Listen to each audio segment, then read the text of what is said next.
Hello friends, कैसे हैं आप सब लोग। आई होप सब आप लोग अच्छे होंगे और आपकी तैयारी भी बहुत मस्त और ज़बरदस्त तरीके से चल रही होगी। जैसा कि मैंने इससे पहले आप लोगों को जो है वीडियो अपलोड कर दिया था सामाजिक आंदोलन के बारे में, और सामाजिक आंदोलन क्या होता है उसके बारे में मैंने आप लोगों को बता दिया।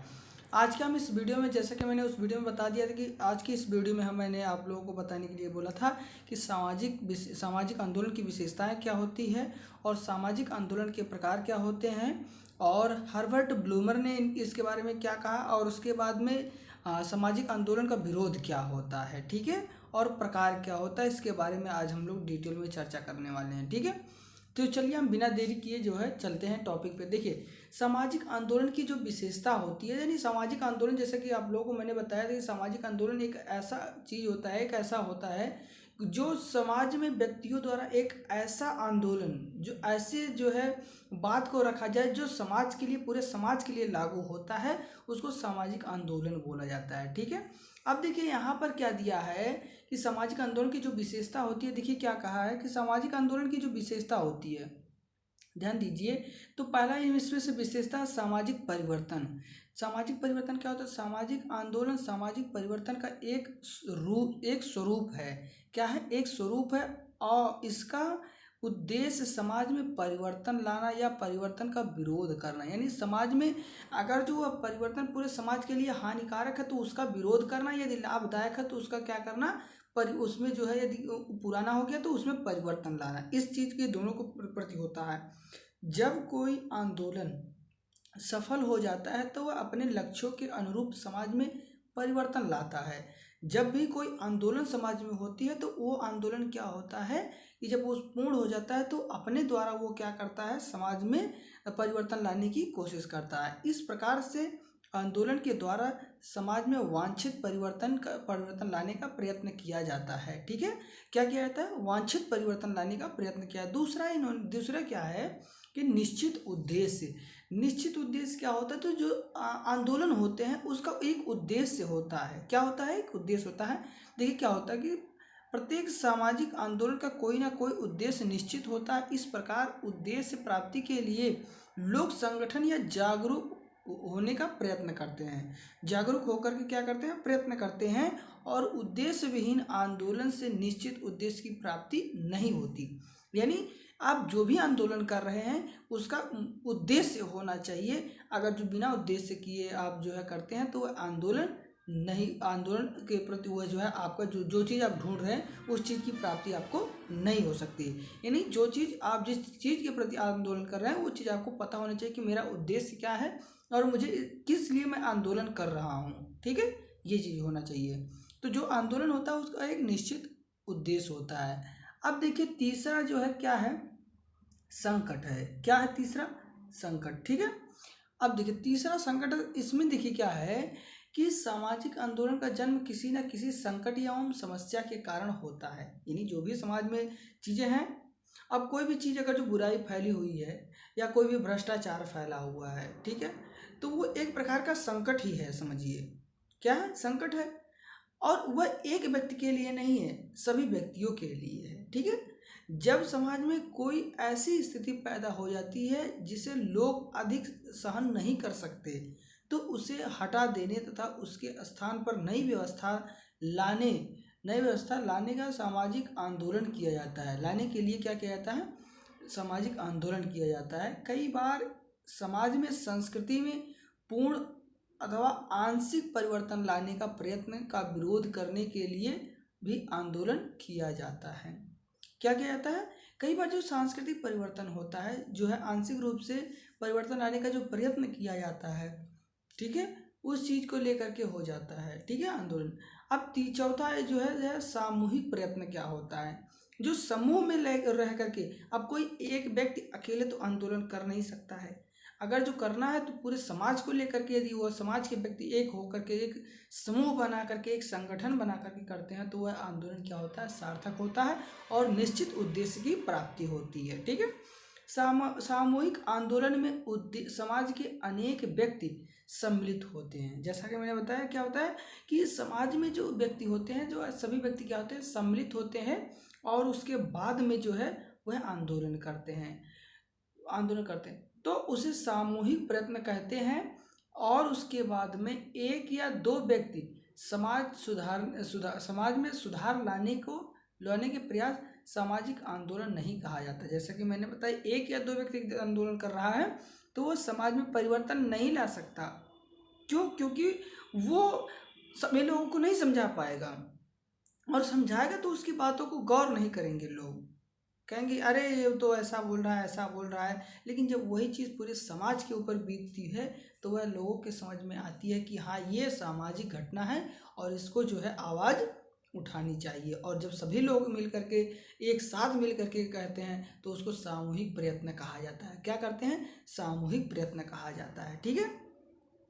सामाजिक आंदोलन में अधिक लोग सहयोग प्राप्त करने के लिए असंतुष्ट लोग को एकत्रित किया जाता है।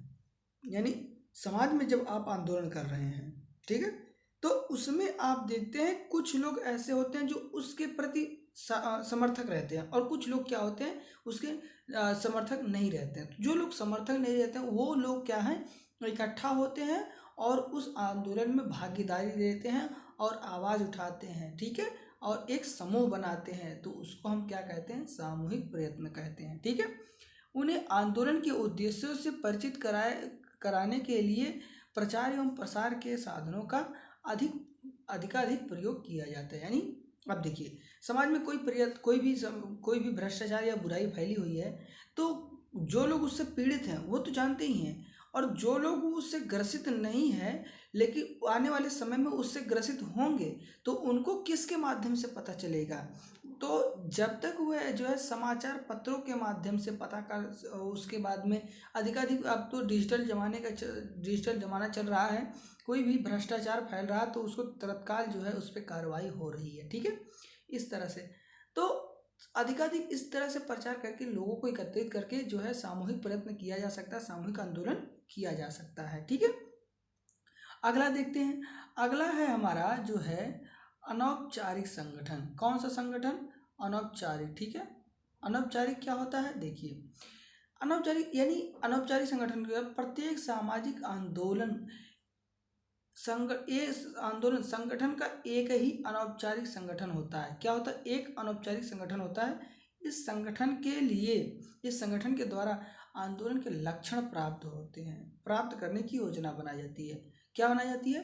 प्राप्त करने की योजना बनाई जाती है, और उसके लिए साधन जुटाए जाते हैं, जल एकत्रित किया जाता है तथा लोगों को समय समय पर दिशा निर्देश किया जाता है। क्या दिया जाता है? दिशा निर्देश दिया जाता है। ठीक है। यानी जो भी आंदोलन हो रहा है उसके लक्षण को पता करना है कि हाँ, ये कौन कौन से इसके लक्षण है। ठीक है। और उसके बाद में लोगों को एकत्रित किया जाता है, और सॉरी गाइस, तो उसके लक्षण को जो है बताया जाता है, और उसके बाद में समय समय पर लोगों को दिशा निर्देश दिया जाता है कि हाँ, इस आंदोलन के प्रति इस तरह से सचेत रहिए, इस आंदोलन के प्रति इस तरह से सचेत रहिए। ठीक है। अब अगला है नियोजित प्रयत्न। नियोजित प्रयत्न क्या होता है? सामाजिक आंदोलन की निश्चित योजना बनाई जाती है। क्या बनाई जाती है? सामाजिक आंदोलन जब भी किया जाता है तो पहले उसकी योजना बनाई जाती है। क्या बनाई जाती है? योजना बनाई जाती है, और विभिन्न चरणों में उसे पूरा करने का सामूहिक प्रयास किया जाता है। ठीक है। उसके कई चरण बनाते हैं, या एक ही चरण में हो जाएगा तो वो तो और भी बढ़िया। अगर जो एक चरण में नहीं हो रहा है, जो बड़े बड़े आंदोलन होते हैं तो वो आंदोलन क्या होता है, जो है कई चरणों में होता है। जैसे किसान आंदोलन अभी दिल्ली में चल रहा था। ठीक है। इस तरह से देखिए, नियोजित प्रयत्नों के आधार पर सामाजिक आंदोलन को अधिक समय तक संचालित नहीं किया जाता है। ठीक है। जो सामाजिक आंदोलन होता है वह अधिक समय तक संचालित नहीं किया जा सकता। ठीक है। अब आगे देखते हैं वैचारिकी क्या है। ठीक है। क्या है? वैचारिकी। देखिए, क्या होता है कि सामाजिक आंदोलन के पीछे कोई ना कोई जो है वैचारिकी या विचारधारा अवश्य होती है। अब देखिए, जैसे आंदोलन जो होती है, जैसे कार्ल मार्क्स का जो है, कार्ल मार्क्स के जो विचारधारा है, तो किसी न किसी के विचारधाराओं से जो है क्या व्यक्ति होता है, उससे कनेक्ट करता है। ठीक है। किसी न किसी के विचारधारा से। ठीक है। और वैचारिकी विश्वासों, मूल्यों, मतों एवं प्रवृत्तियों का एक संगठन होता है। क्या होता है? इन सभी चीज़ों का एक संगठन किसका किसका होता है? विश्वासों का होता है, मूल्यों का होता है, मतों का होता है, उसके बाद प्रवृत्तियों का होता है। इन सभी चीज़ों का क्या होता है? संगठन होता है, जिसमें भूतकाल के अनुभव निहित होते हैं। किसमें? भूतकाल के, यानी ठीक है, यानी पुरानी जो चीज़ें होती है, पुरानी जो विचारधारा होती है, उस विचारधारा से ये क्या होती है? प्रभावित होती है। ठीक है, अनुभव अनुभव निहित होता है। ठीक है, इसका प्रयोग वह वर्तमान की घटना की व्याख्या करने अथवा उसे उचित साबित करने के लिए किया जाता है या करता है। ठीक है, और वैचारिकी ही लोगों के सामने आदर्श भविष्य का चित्र प्रस्तुत करती है, और वैचारिकी ही सामाजिक आंदोलन के लक्ष्य एवं साधन निर्धारित करती है। क्या करती है? लक्ष्य एवं साधन निर्धारित करती है तथा उसके औचित्य को सिद्ध करती है कि वैचारिकी के आधार पर ही सामाजिक आंदोलन के अनुयायियों को संगठित किया जाता है। क्या किया जाता है? उनके अनुयायियों को संगठित किया जाए। तो आई होप आप लोगों को समझ में आ रहा होगा। तो समझ में आए तो हमारे चैनल को सब्सक्राइब कीजिएगा और बेल आइकन को जरूर प्रेस कीजिए, ताकि आने वाली वीडियो को नोटिफिकेशन आपको मिलती रहे, क्योंकि मैं आप लोगों को डेली 10 AM पर वीडियो अपलोड करता हूं, तो आप लोग जरूर देखा कीजिए। ठीक है, और आप लोगों को इसी के माध्यम से आप लोगों को जो है अच्छे से अच्छा कंटेंट आप लोगों को बनाकर देने की कोशिश की जाएगी, और आप लोग हमारे चैनल पर लगातार बनिएगा और पूरा फुल वॉच टाइम कीजिए, क्योंकि वीडियो देखने में मज़ा आएगा आप लोग, और अच्छे से अच्छा जो है आप लोग को समझने में मज़ा आएगा। तो आप अपने दोस्तों तक भी शेयर कीजिएगा। चलिए हम आप लोगों को आगे और देखते हैं क्या है। आगे क्या है? विकसित अवस्था। ठीक है, क्या? विकसित अवस्था। विकसित अवस्था क्या होता है कि कोई सामाजिक आंदोलन एक निर्मित वस्तु नहीं होती। ठीक है, जो सामाजिक आंदोलन होता है वो कोई निर्मित वस्तु नहीं है। क्या है? निर्मित वस्तु नहीं है, वरन उसका धीरे धीरे विकास होता है। क्या होता है? विकास होता है। अब देखिए, समाज में कोई आंदोलन हुआ, ठीक है, तो पहले एक व्यक्ति के पास पहुंचा, फिर धीरे धीरे उसके मोहल्ले में, फिर धीरे धीरे उसके गांव में, फिर धीरे धीरे उसके शहर, उसके क्षेत्र में, उसके पूरे मतलब क्षेत्र में फैल जाता है। ठीक है, तो ये ऐसी सामाजिक आंदोलन जो होती है वो निर्माण किया हुआ वस्तु नहीं है, बल्कि वह धीरे धीरे विकसित होता है। क्या होता है? धीरे धीरे विकसित होता है। उदाहरण के लिए जो उदाहरण के तौर पे इसमें देखा जाए तो भारतीय राष्ट्रीय आंदोलन एक दिन या एक घंटा की ही देन नहीं है, वरन उसका एक लंबा इतिहास है। क्या है? एक लंबा इतिहास है, और समय समय पर उसमें अनेक प्रकार के कारकों ने योगदान दिया। ठीक है, और अंग्रेज द्वारा किया जाने वाला शोषण एवं अत्याचार तथा स्वतंत्रता की लालसा ने राष्ट्रीय आंदोलन को उग्र एवं संगठित बनाया। असंतोष बढ़ने और संचित होने के साथ साथ सामाजिक आंदोलन भी विकसित होता है और उग्र रूप धारण कर लेता है। ठीक है, अब देखिए, जो स्वतंत्रता हमारे भारत जो आज़ादी जो हुआ, तो उसमें केवल अंग्रेजों से जो आज़ादी हुई, ठीक है, तो उसमें एक दिन के आंदोलन करने से तो नहीं होगा। ठीक है, एक दिन के आंदोलन करने से तो नहीं हुआ होगा, उसको काफ़ी समय लगा होगा, तब जाकर के हम लोगों को 1947 में क्या हुआ? आज़ादी मिली थी। ठीक है, तो इस तरह से आप समझ सकते हो कि आंदोलन जो होती है कोई निर्मित वस्तु नहीं होती है, बल्कि वह धीरे धीरे पनपती है। जैसे एक पौधा छोटा सा होता है, तो इसको धीरे धीरे हम क्या देते हैं? पानी से सींचते रहते हैं और उसमें खाद वगैरह डालते रहते हैं, तो वो क्या होता है? धीरे धीरे वो पौधा बड़ा होने लगता है। ठीक है, तो इस तरह से ये क्या होता है? धीरे धीरे ये इसका विकास होता है। ठीक है, तो आइए अब और जानते हैं कि सामाजिक आंदोलन के प्रकार क्या होते हैं। तो सामाजिक आंदोलन के प्रकार देखिए, सामाजिक आंदोलन के विभिन्न विद्वानों ने सामाजिक आंदोलन का वर्गीकरण अलग अलग प्रकार से हर्टन एवं हंट के अनुसार देखिए, इन्होंने क्या कहा है कि सामाजिक आंदोलन का वर्गीकरण सरल नहीं है। क्या है? सामाजिक आंदोलन का जो वर्गीकरण है वह सरल नहीं है, क्योंकि कभी कभी कोई आंदोलन दो आंदोलन के बीच की स्थिति होता है। कभी कभी क्या होता है? दो आंदोलन के बीच की स्थिति हो जाती है, और उसके बाद में अथवा अपने विकास के विभिन्न स्तरों पर एक ही आंदोलन विभिन्न पद्धतियों का होता है। कभी कभी कई आंदोलन होने लगते हैं, और उस आंदोलन का जो उद्देश्य होता है वह एक ही निकल जाता है।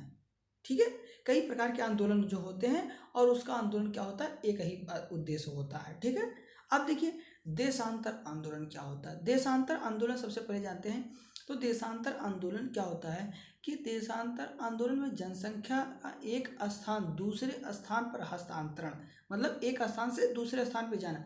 लोग किसी स्थान या देश में व्याप्त असंतोष के कारण सामूहिक रूप से दूसरे देश या स्थान पर जाकर रहने का निर्णय करते हैं और फिर बाढ़ एवं महामारी के समय इस प्रकार के आंदोलन भारत में जो है भारत विभाजन एवं बांग्लादेश का निर्माण के समय इसी प्रकार की स्थिति थी। जब भारत और बांग्लादेश का जब विभाजन हुआ था तो इस प्रकार की स्थिति आप लोगों को देखने को मिल रही होगी। ठीक है, आगे चलते हैं।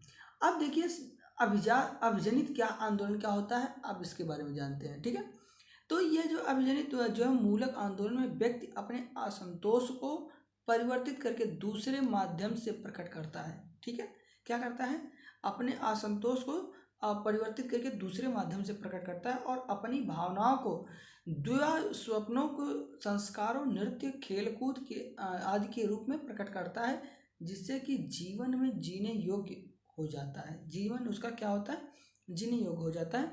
कुछ विद्वानों द्वारा फैशन एवं धुन को भी अभिजनित आंदोलन कहते हैं। क्या कहते हैं, अभिजनित आंदोलन कहते हैं। परंतु हंट ने सामूहिक व्यवहार मानते हैं, आंदोलन नहीं। ठीक है, इसको क्या हर्टन एवं हंट क्या मानते हैं, इसको सामूहिक व्यवहार मानते हैं, लेकिन इसको आंदोलन नहीं मानते। चलिए अब आगे देखते हैं। आगे देखने से पहले आप लोगों से यही रिक्वेस्ट है कि आप लोग पूरा फुल वॉच टाइम कीजिएगा, जाइएगा मत वीडियो छोड़ करके। ठीक है, चलिए आगे देखते हैं। सुधार आंदोलन। सुधार आंदोलन क्या होता है। सुधार आंदोलन का उद्देश्य समाज में प्रचलित बुराइयों को दूर कर उसमें सुधार लाना होता है, ना कि पूर्ण व्यवस्था को बदलना। इस प्रकार के आंदोलन में ही प्रजातंत्र पनपते हैं। क्या होते हैं, प्रजातंत्र पनपते हैं। जहाँ सरकार नवीन परिवर्तन एवं सुधार में रुचि रखती है वहाँ लोगों को सत्ता की आलोचना करने का अधिकार होता है। क्या होता है, सत्ता का आलोचना करने का अधिकार होता है और बहुमत की इच्छा से परिवर्तित किए जाते हैं। ठीक है, ब्रह्म समाज, आर्य समाज, प्रार्थना समाज, कृष्ण मिशन आदि भारत में चलाए गए आंदोलन सुधारवादी आंदोलन की श्रेणी में आते हैं। ठीक है, तो समाज में जो बुराइयां होती है उसको सुधार आंदोलन के अंतर्गत आप लोग इसको समझ सकते हो, जो यहाँ पर दिया गया है, जो मैंने आप लोगों को बताया। ठीक है, अब आगे चलते हैं। काल्पनिक आंदोलन क्या होता है। ठीक है, काल्पनिक आंदोलन, उसके बाद हम जानेंगे क्रांतिक आंदोलन। ठीक है, आगे चलते हैं। देखिए अब काल्पनिक आंदोलन क्या होता है। इस प्रकार के आंदोलन महान विचारकों द्वारा अपने काल्पनिक एवं आदर्श समाज की रचना के लिए किए जाते हैं। विनोबा भावे द्वारा संचालित ग्रामदान व भूदान आंदोलन तथा मार्क्स की साम्यवादी आंदोलन श्रेणी इसी के रूप में आती हैं। ठीक है, काल्पनिक आंदोलन के रूप में ये देखने को आप लोगों को मिलती हैं। ठीक है, अब देखिए इसके बाद में जो है, इसके बाद में क्या है, इसके बाद में जो है क्रांतिकारी आंदोलन। क्रांतिकारी आंदोलन जो होता है, क्रांतिकारी आंदोलन का जन्म भी सामाजिक असंतोष के कारण होता है। इसका उद्देश्य प्रचलित समाज व्यवस्था को परिवर्तित कर उसके स्थान पर नई व्यवस्था स्थापित करना होता है। कई बार क्रांति के लिए हिंसा का सहारा भी लिया जाता है।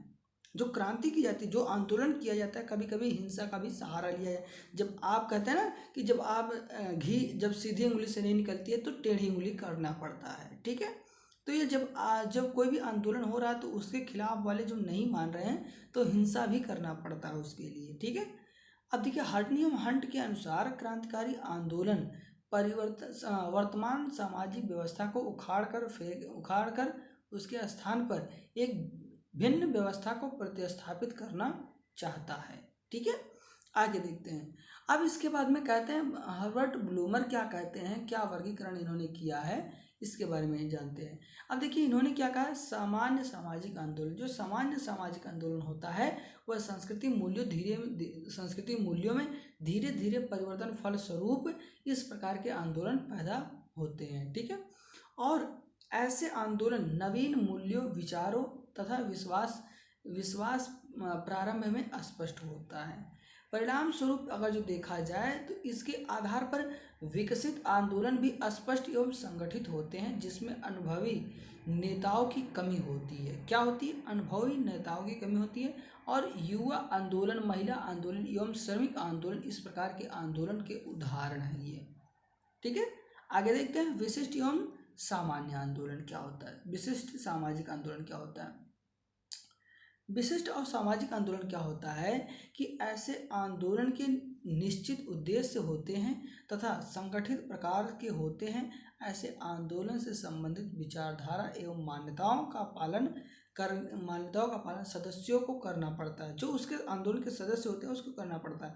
ऐसे आंदोलन अनुभवी नेताओं द्वारा संचालित किए जाते हैं। क्या होते हैं? ऐसे आंदोलन जो किए जाते हैं वो अनुभवी नेताओं द्वारा किया जाता है। और सुधार आंदोलन, क्रांतिकारी आंदोलन इस प्रकार के आंदोलन की श्रेणी में आते हैं। ठीक है, ये हो गया।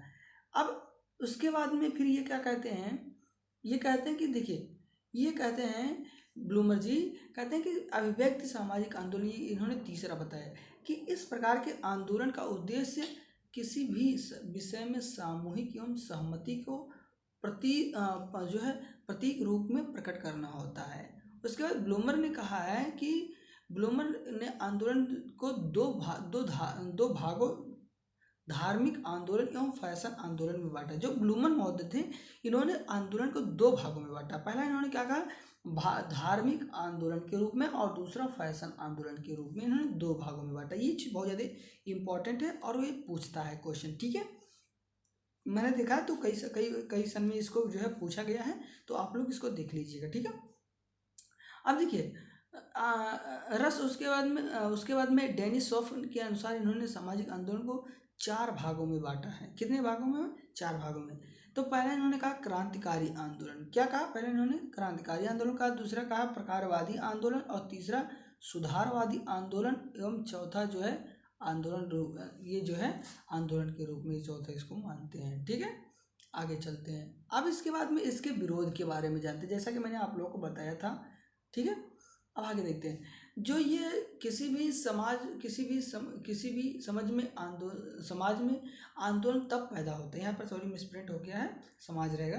किसी भी समाज में आंदोलन तब पैदा होता है जब वर्तमान स्थिति से लोग असंतुष्ट हों। जो वर्तमान स्थिति उस वहाँ की चल रही है किसी भी जगह की, तो उससे असंतुष्ट होते हैं लोग, तो वो क्या करते हैं? आंदोलन करते हैं। ठीक है, उसमें परिवर्तन लाने के लिए सामूहिक विरोध करते हैं। जो उसमें परिवर्तन लाने के लिए क्या कहते हैं? सामूहिक विरोध। और भारतीय समाज में निरंतर परिवर्तन हो रहा है। जो भारतीय समाज जो है हमारा, उसमें क्या हो रहा है? निरंतर परिवर्तन हो रहा है, और विकास की कुछ दशाएं अस्पष्ट होती जा रही हैं। क्या हो रही है? स्पष्ट होती जा रही हैं। फिर भी सत्य है कि हम सभी लक्षण की प्राप्ति सफल नहीं पाए जाते हैं। मतलब कोई भी चीज़ होता है, लेकिन क्या होता है? प्राप्ति के लिए सफल नहीं हो पाए हैं। मतलब कोई भी चीज़ कर रहा है तो उसमें पूर्ण रूप से सफल नहीं हो पाए। जो हम चाहते हैं, हमारे लक्षण की प्राप्ति में कई बाधाएं रही हैं। गुन्नर निर्डल जैसे कुछ पश्चिमी विद्वानों ने सुझाया है कि भारत की आर्थिक कमजोरी का कारण लोगों की तकनीकी कुशलता की कमी नहीं है, बल्कि एक साहस की स्थिति सुधारने की इच्छा और श्रम सम्मान और उसके बाद में करने की जो है कमी है। इस प्रकार की विचार तर्कहीन व पक्षपातपूर्ण है। ठीक है, इन्होंने कहा कि जो है गुन्नर और उसके बाद निर्डल जो है ये क्या कहते हैं? ये कहते हैं सॉरी मिर्डल है गाइस। तो ये क्या कहते हैं कि सुधार जो भारतीय समाज है उसमें सुधार इसमें ये नहीं है, लेकिन उसमें कारण क्या है कि उनके अंदर साहस और उसके बाद में स्थिति सुधारने की इच्छा और श्रम सम्मान करने की कमी है। ठीक है, बाकी उसमें सब कुछ सही है, बस यही चीज़ हो जाए तो उनके अंदर काफ़ी तेज़ी से परिवर्तन होने लगेगा। ठीक है, आगे देखते हैं। अब इसके बाद में क्या है? इसके बाद में भारतीय एवं पश्चिमी विद्वानों द्वारा इस विचार को चुनौती दी है। इन विद्वानों ने मॉरिस, मिल्टन, सिंगर, उसके बाद T.N. मदान, योगेंद्र सिंह और एस.सी. दुबे आदि हैं। ठीक है, इन्होंने क्या किया, चुनौती दी है। ठीक, आगे देखते हैं। ग्रामीण भारत के क्षेत्रों में किए गए विविध अध्ययनों से पता चलता है कि ग्रामीण लोगों में सुधार के लिए तीव्र इच्छा है। ठीक है, क्या है, ग्रामीण लोगों में सुधार लाने की तीव्र इच्छा है। वे लोग कठिन परिश्रम करने के लिए अपनी व्यर्थ की तथा हानिपूर्ण प्रथाओं को बदलने और प्रलोभन तथा मानव कमजोरी से ऊपर उठने के लिए तैयार हैं। क्या है, ऊपर उठने के लिए तैयार हैं और विकास संवेगी प्रयासों में बाधक मानवीय कारक नहीं है। क्या है, बाधक जो विकास संबंधी जो है उसमें मानवीय कारक जो है मानवीय कारक नहीं है, बल्कि राजनीतिक परिस्थिति है। क्या है, राजनीतिक परिस्थिति, समाचार, उसके बाद में सामाजिक संरचनाएं, उसके बाद तथा सामाजिक कठिनाइयाँ, अज्ञानता, जड़ता, परंपरा, उसके बाद में प्रतिभक्ति, निहित जो है निस्वार्थ, उसके बाद में आपको बताते हैं निस्वार्थ आर्थिक लागत और संदेहात्मक दृष्टिकोण सामाजिक आंदोलन में विरोधी एक कारक होते हैं। ठीक है, तो आई होप आप लोगों को वीडियो बहुत ही समझ में आया होगा। तो समझ में आया तो हमारे चैनल को सब्सक्राइब कर दीजिएगा और लाइक कर दीजिएगा, और अगर जो पसंद आया होगा तो अपने दोस्तों तक, कम से कम 2 से 4 दोस्तों तक आप शेयर जरूर कर सकते हैं, या अपने ग्रुप में, व्हाट्सएप ग्रुप में जितने आप जुड़े होंगे तो आप ज्वाइन कर सकते हैं, वहाँ पर भेज सकते हैं। ठीक है, तो अगली वीडियो में हम मिलेंगे कल, तब तक के लिए जय हिंद, जय भारत, टेक केयर, बाय।